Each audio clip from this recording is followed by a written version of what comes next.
Joshua is rehearsing to them God's promises. He reminds them of all that God's done. We just read that he tells them what the promises were God gave them over and over and over, and he tells them how God gave them the land. And then he says, and I'm paraphrasing here, but then he says, now don't go back.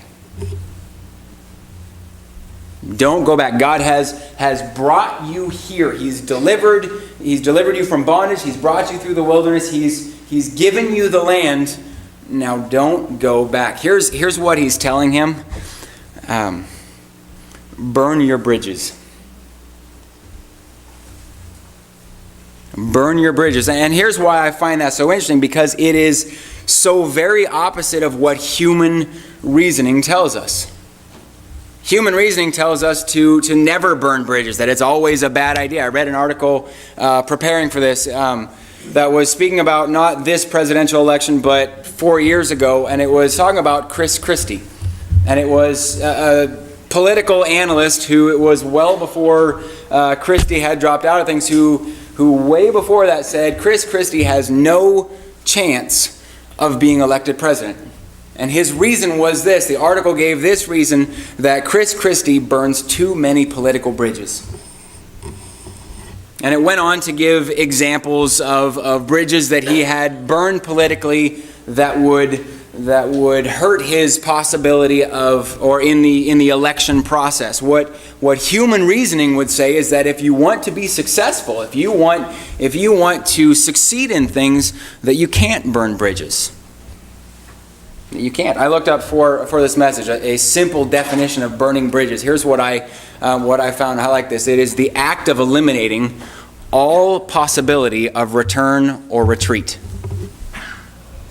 The act of eliminating all possibility of return or retreat. The origin of the phrase "burn your bridges" goes back to ancient Roman times. In those days, I guess I'll read this to you. It's an article that I took a little piece of this earlier this week. Goes back to ancient Roman times. In those days, when armies crossed a river to invade a new land or territory, the commanding generals would order the bridges be burned in order to ensure that their troops couldn't and wouldn't retreat. There was no escape, and they had to fight to save their lives. Invade a country, and they knew going in that it was going to be hard. They didn't want their men to get scared and retreat, so they would destroy their only path of retreat. Their only option is keep going forward. As I thought about it, I can only imagine the first time someone came up with this idea, the thought going through their men's mind as he's burning our only chance of getting away. If this goes horribly wrong. And that entire concept is offensive to us.